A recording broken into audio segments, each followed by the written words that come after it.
கர்த்தருக்கு பயந்து அவருடைய கட்டளைகளில் மிகவும் பிரியமாய் இருக்கிற மனுஷன் பாக்கியவான். அவன் சந்ததி பூமியில் பலத்திருக்கும். செம்மையான வம்சம். ஆமா, கர்த்தருக்கு யார் பயப்படுறாங்களோ, அவர் கட்டளைகளுக்கு அவருடைய பிரமாணங்களுக்கு யார் பயப்படுறாங்களோ அவங்கள கர்த்தர் ஆசீர்வதிக்கிறது மாத்திரமல்ல, அவன் பாக்கியவானா இருக்கிறான்னு சொல்லி வேதம் சொல்லுகிறது. அது மாத்திரமல்ல, அவனுடைய சந்ததி பூமியில் பலத்திற்கும். செம்மையான வம்சம் ஆசீர்வதிக்கப்படும். பாருங்க, நல்லா கவனிங்க.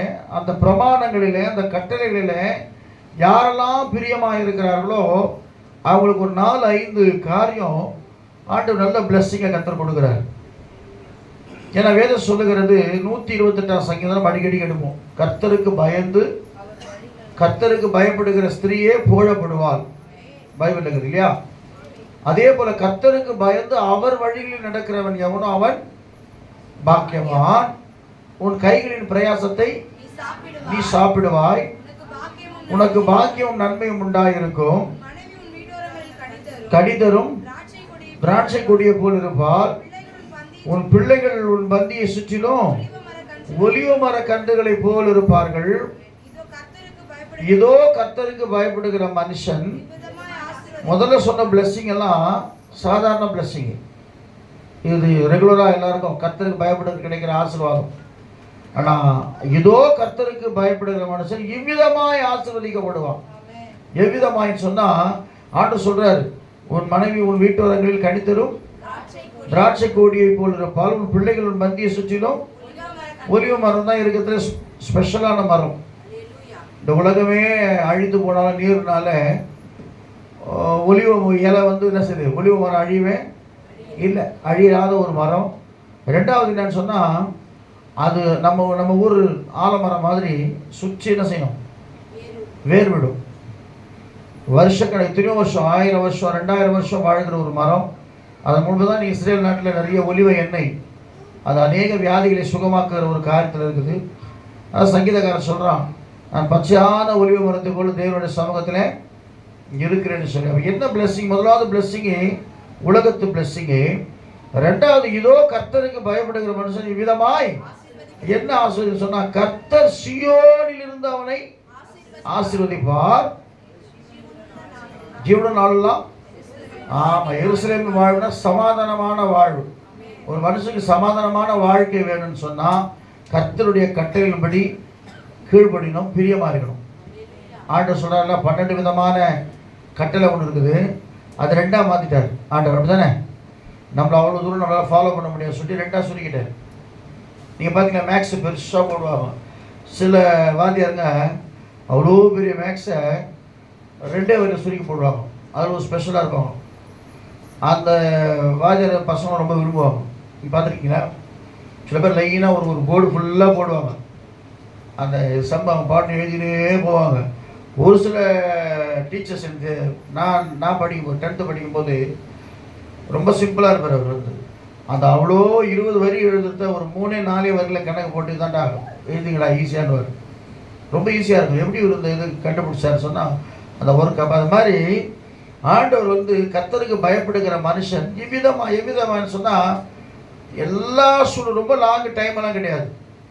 யார் பயப்படுறாங்களோ சியோனிலிருந்து அவரை ஆஸ்வதிக்கிறார். ஸ்ட்ரைட்டாக அங்கிருந்து பிளெஸிங் வந்துடும். ஜீவன நாளில் விரிசேர்ந்த வாழ்வு, சமாதானமான ஒரு வாழ்க்கை, சந்தோஷமான ஒரு வாழ்க்கை கர்த்தர் தந்து அவனை ஆஸ்வதிக்கிறாராம். ரெண்டாவது என்ன இருக்குன்னா, பிள்ளைகளுக்கு அப்படி என்ன? ஆமாம், நமக்கு தமிழில் நிறைய இருக்குது. பாட்டி, பாட்டன், பூட்டன், பாட்டன், முப்பாட்டன், ஓட்டன், கீட்டன், ஒரு பாட்டு ஒரு லிஸ்டே இருக்குது. தெரியுமா உங்களுக்கு? நமக்கு தெரிஞ்ச தாத்தா, அதுக்கப்புறம் தாத்தாக்கு தாத்தா, கொள்ளு தாத்தா, அப்படி கொள்ளு பேரன்னு சொல்லுவோம். ஆனால் தமிழில் ஒரு பயங்கரமான ஒரு வரலாறே இருக்குது. அப்போ என்ன அர்த்தம்னு சொன்னால், தேவனுக்கு பயப்படுகிற பிள்ளைகளை ஆயுஷ் நாட்டில் பெருக செய்வது மாத்திரமல்ல, சந்ததி சந்ததியாய் தேவன் ஆஸ்வதிக்கிறவராக இருக்கிறார். இல்லையா சொல்லுவோமா? நீங்கள் மனுஷனுக்கு பயப்படுறீங்களோ இல்லையோ, கர்த்தருக்கு பயப்படும் பொழுது அவன் சந்ததி பூமியில் பலத்திருக்கும். செம்மையான ஒரு வம்சம் ஆசீர்வதிக்கப்படும். இரண்டாவது, ஆஸ்தியும் ஐஸ்வர்யமும் அவன் வீட்டில் இருக்கும், அவன் நீதி என்றைக்கும். இதெல்லாம் யாருக்குன்னா கர்த்தருக்கு பயப்படுற பிள்ளைகளுக்கு. ஏன் நம்முடைய வீட்டில் ஒன்றுமே இல்லை, ஏன் வருகிற பணமெல்லாம் விரயமாக போகுதுன்னு சொன்னால் நம்ம கர்த்தர் மேலே பிரியமாக இல்லைன்னு சொல்லி அர்த்தம். செம்மையானவர்களுக்கு இருளிலே வெளிச்சம் உதிக்கும், அவன் இரக்கமும் மன உருக்கமும் நீதியும் உள்ளவன், இறங்கி கடன் கொடுத்து தன் காரியங்களை நியாயமானபடி நடப்பிக்கிற மனுஷன் பாக்கியமான். அவன் என்னென்றைக்கும் அசைக்கப்படாதிருப்பான், நீதிமான் நித்திய கீர்த்தியுடன். துர்ச்செய்தியை கேட்கிறதுனாலே பயப்படான், அவன் இருதயம் கர்த்தரை நம்பி திடனாக இருக்கும். துர்ச்செய்தியை கேட்கற தேசத்தில் அதை பற்றி என்ன செய்ய மாட்டான், கவலையே. நீங்கள் பாருங்க, சத்தியத்தை நல்லா அறிஞ்ச விசுவாச மக்கள்கிட்டயோ இல்லை ஊழியக்காரர் போய் சொல்லி பாருங்களேன், பாஸ்டர் பயங்கரமாக இது வரப்போதான், வரட்டும் வரட்டும்.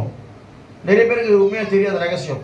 அதாவது நம்ம வேதத்தை மாத்திரம் படிக்கிற இயேசு சீக்கிரம் வரப்போறாரு எத்தனை வருஷமா சொல்லிட்டு இருக்காங்க? 2024 வருஷமா சொல்லிட்டு இருக்கிறாங்க இயேசு சீக்கிரம் வரப்போறாரு அப்படின்னு நானும் சொல்றேன். எப்படி தெரியுமா? நடைபெறுகிற சம்பவங்களை பார்க்கும் பொழுது இந்த இஸ்ரேல் நாட்டை நீங்க நல்லா வாட்ச் பண்ணி பாருங்க. ஏன் இஸ்ரேலின் சமாதானத்துக்காக வேண்டிக் கொள்ளுங்கள் சொல்லி சங்கீத புத்தகத்தில் எழுதப்பட்டிருக்குதுன்னா, இஸ்ரேல் நாட்டில் நடக்கிற சில சம்பவங்கள் இப்போ நான் சொல்லக்கூடாது மைக்கில், அதை நடைபெற பார்க்கும்போது 99 கர்த்தருக்கு ஸ்தோத்திரம் எல்லாமே என்ன ஆயத்தமாய் இருக்கிறது. அந்த கேட்டின் மகன், அந்த பாவ மனுஷன் அதை வெளிப்படும் பொழுது இயேசு கிறிஸ்துவோட வருகை இருக்கும். அதனால தான் சில பேர் என்ன செய்யறாங்கன்னா, உண்மையாய் சத்தியத்தை அறிகிற பிள்ளைகள் சத்தியத்தின்படி வாழ்கிறாங்க. நீங்க நினைச்சுக்காதீங்க கர்த்தர் நம்ம எல்லாம் அபிஷேகம் பெற்றவங்க, நாம தான் உண்மையா இருக்கிறோம், நாம தான் பரிசுத்தமா இருக்கிறோம். இல்லை, நிறைய பேர் கர்த்தருக்கு ஸ்தோத்திரம் ஆண்டவருக்குள்ள இன்னும் உண்மையா இருக்கிற ஜனங்கள் இருக்கிறாங்க. கர்த்தருக்காக தன் ஜீவனை கொடுக்க ஆயத்தமா இருக்கிற ஜனங்கள் எல்லாம் எழுப்பி கொண்டு இருக்கிறாங்க. எலியா ஆண்டவர்கிட்ட சொல்றார், ஆண்டவரே நான் ஒருத்தர் தான் உங்களுக்கு வைராக்கியமா இருக்கிற ஆண்டவரே, பாகாலுக்கு முழங்கால் படிக்காம தைரியமா சொல்ற ஆண்டவரே, இல்லப்பா உன்னை விட 7000 பேர் ரெடியா இருக்கிறாங்க. எத்தனை பேர்? 7000 பேர் ரெடியா இருக்கிறான், நீ ஒருத்த மட்டும் கிடையாது. அப்ப என்ன அர்த்தம்னு சொன்னா, எனக்கு அன்பானவர்களே, காலத்தையும் நேரத்தையும் நம்ம பிரயோஜனப்படுத்தி கர்த்தருடைய கட்டளையின்படி நம்ம ஜெபிக்கும் போது, துதிக்கும் போது, வேதத்தை வாசிக்கும் போது கர்த்தர் நம்மோடு கூட இருந்து நம்மை ஆசீர்வதிக்கிறவராக இருக்கிறார். அப்ப என்ன சொல்றேன்னா, என்ன துர்ச்செய்தி கேட்டாலும் சரி, எந்த நாடு வந்தாலும் சரி, எந்த நாடு பாம்பு போட போறானா இந்தியா மேலன்னு சொன்னா, அப்படியா ரைட் ஓகே போட்டோம். ஏன்னா இந்த வேத வசனத்தில் இருக்கிற ஒரு காரியமும் என்ன செய்யாது, பொய்யாய் போகவே போகாது. வசனம் நிறைவேறி கொண்டிருக்கிறது. அல்லேலூயா சொல்லுவோமா? மனுஷருக்கு விரோதமா மனுஷர் எழும்புவார்கள், அப்புறம் ஜனத்துக்கு விரோதமா ஜனம் எழும்போம், ராஜ்யத்துக்கு விரோதமா ராஜ்யம் எழும்போம், யுத்தங்கள் யுத்தம் செய்தி கேள்விப்படுவீர்கள். இயேசு அங்க இருக்கிறாரு, இயேசு இங்க இருக்கிறாரு, இயேசு அங்க வந்துட்டாரு சொல்லுவாங்க. அதெல்லாம் நீங்க செய்யாதீங்க, கவலையே படாதீங்க, கேட்கவே கேட்காதீங்க. உண்மையான விசுவாசியா தான் இயேசு கிறிஸ்துவோட வருகையை எடுத்துக்கொள்ளப்படுவீங்க. அல்லேலூயா சொல்லுவோமா? நீங்க போய் நெட்டு போங்க ஆண்டவர்னு சொல்ல வேண்டிய அவசியமே இல்லை. ஒரு இமை பொழுதிலே மறுரூபமாக்கப்பட்டு ஆண்டவர் சமூகத்தில் சேர்க்கப்படுவீர்கள். அல்லேலூயா சொல்லுவோமா? அதான் சொல்றான், அவன் கர்த்தருக்கு ஸ்தோத்திரம். துர்ச்செய்தியை காணாதபடிக்கு கேட்டா கூட அதை பத்தி என்ன செய்ய மாட்டான், பயப்பட மாட்டான். அவன் இருதயம் உறுதியா இருக்கும், அவன் தன் சத்துருக்களின் சரி கட்டுதலை காண மட்டும். ஆமா, நமக்கு விரோதமா எவ்வளோ பேர் எழுப்புறாங்க, இன்னும் எழுப்பி கொண்டு தான் இருக்கிறாங்க.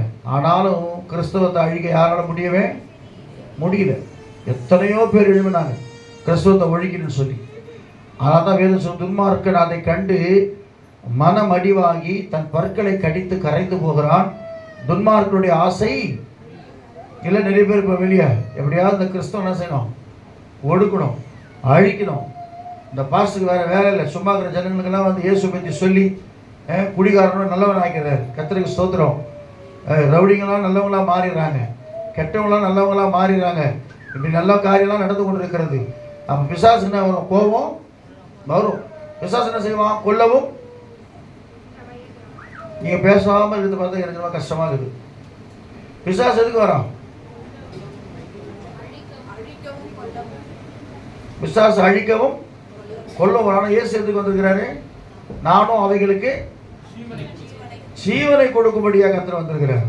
அல்லேலூயா சொல்லுவோமா?